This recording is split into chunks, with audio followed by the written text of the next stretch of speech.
Today's session is titled Why We Get Sick, How Metabolic Health Connects to Chronic Disease, and What We Can Do About It. And we're honored to be joined by one of the leading voices in the space, Dr. Benjamin Bikman. I am a metabolic scientist, and nothing thrills me more than teaching people a little bit about metabolism. Almost 9 in 10 American adults were considered metabolically unhealthy, and that is these disorders that are now killing the majority of people, where things like heart disease and certain cancers and type 2 diabetes are the leading causes of death. Equally heartbreaking problems like infertility, multiple disorders of the brain and the central nervous system, including even depression and migraines and Alzheimer's disease, also share a common metabolic core. To understand insulin resistance, you must appreciate that it is a pathology with two parts. Some of the cells of the body aren't responding to insulin as well as they used to. But when we look at the whole body, we see that insulin levels are much higher than they were before, a condition that we commonly will just call hyperinsulinemia. Much of the problem, I believe, with modern healthcare is that we have a glucose-centric paradigm when it comes to metabolic health. If we, however, superimpose insulin levels over the same period of time, it would look something like this. This, in fact, early state that we can call insulin resistance is defined by elevated insulin, but the insulin is working sufficiently well to keep the glucose in check. This is when all of those other problems can start to happen. We now start to see type 2 diabetes, or pre-diabetes at least. The problem with modern medicine, in part, they very much just focus on the glucose, when in reality, we ought to be, if anything, putting the magnifying glass on the insulin. That would allow us to detect these problems much sooner and treat them much better. The most relevant cause of insulin resistance is too much insulin. Too much of something will cause a resistance to that something. When you give a person pure carbohydrate, there is a substantial insulin response. That is what it looks like in a person who's very insulin sensitive.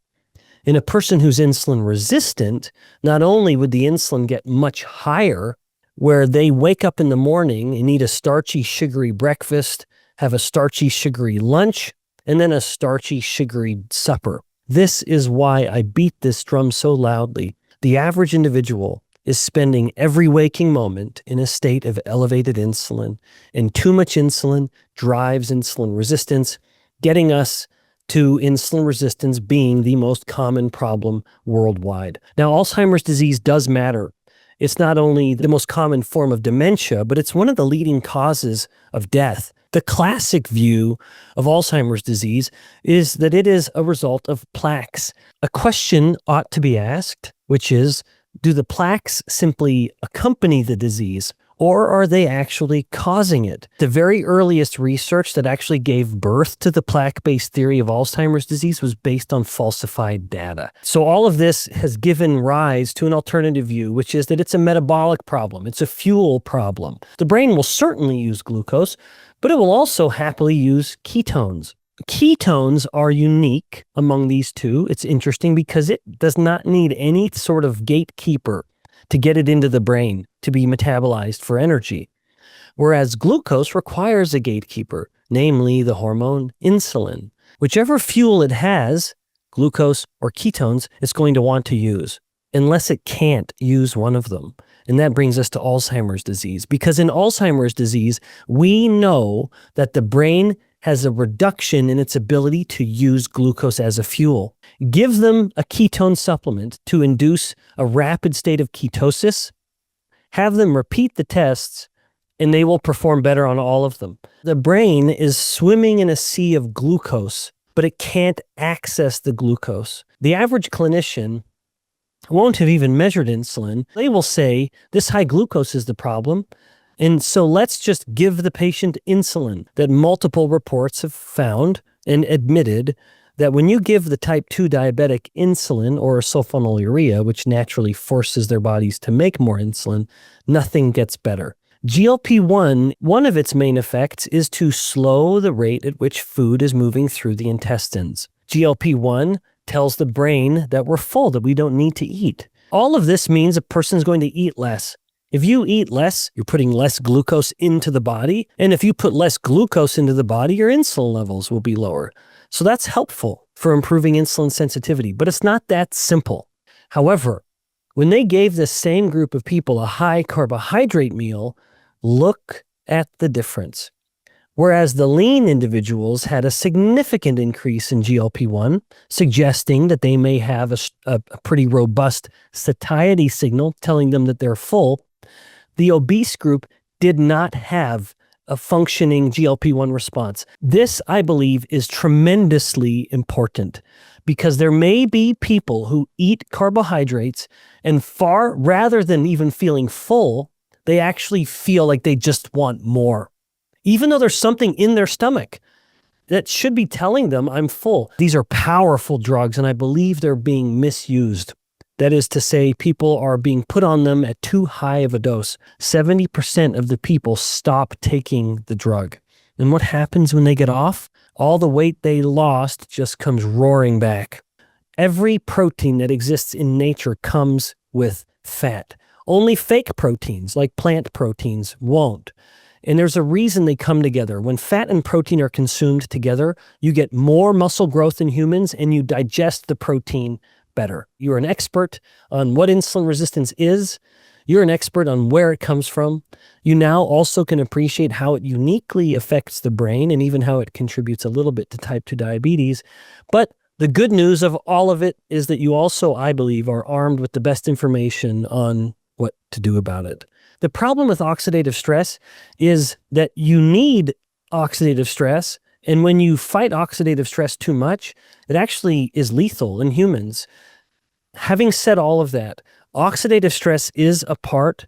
It can contribute to insulin resistance, and maybe that's just how I'll answer it. I actually don't like focusing too much on the oxidative stress aspect because it doesn't give people actionable intelligence.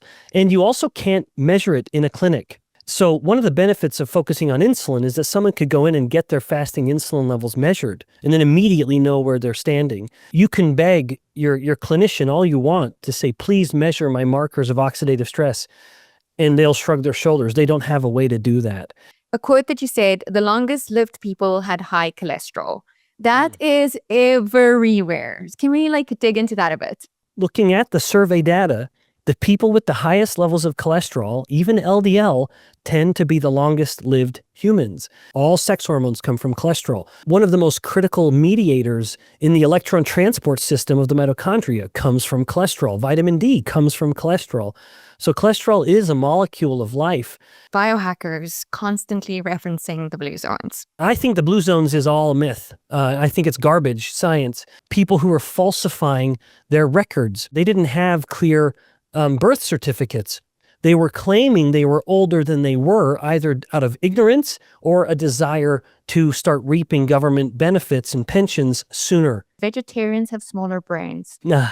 Yeah, that one got a lot of legs. Ben, don't say this because it's actually a little more nuanced. If you have an adult with a fully formed brain, they may adopt a vegan diet. They're not going to have a smaller brain. But if you have a child, let alone an infant, who is forced onto a vegan diet, they will have reduced brain volume. And in fact, if it's not corrected, it will they will die, which is why some countries like Belgium have made it illegal. Is there a way that we can responsibly use GLP-1s in a population that has food addicted? I understand metabolism more than almost anyone else on the planet. And so I can imagine all of the biochemistry. I can envision everything that's happening. And with all of that knowledge, it's not enough to change my habit. If that's not addiction, I don't know what is. Abstinence is easier than perfect moderation. Just enjoy it and just don't eat a lot. Well, try telling that to an alcoholic. That is where I believe the GLP-1s are at their best. We should lower the dose, and the conversation should be, it's helping you learn how to control your addictions rather than just you're losing weight. Seed oils. Yeah. Boy, you left a big one at the end here. 5 minutes left, and I can't believe I've left this. Yeah. I'm not a seed oil guy. I try to stay in my lane where my lane is insulin resistance. That is my expertise.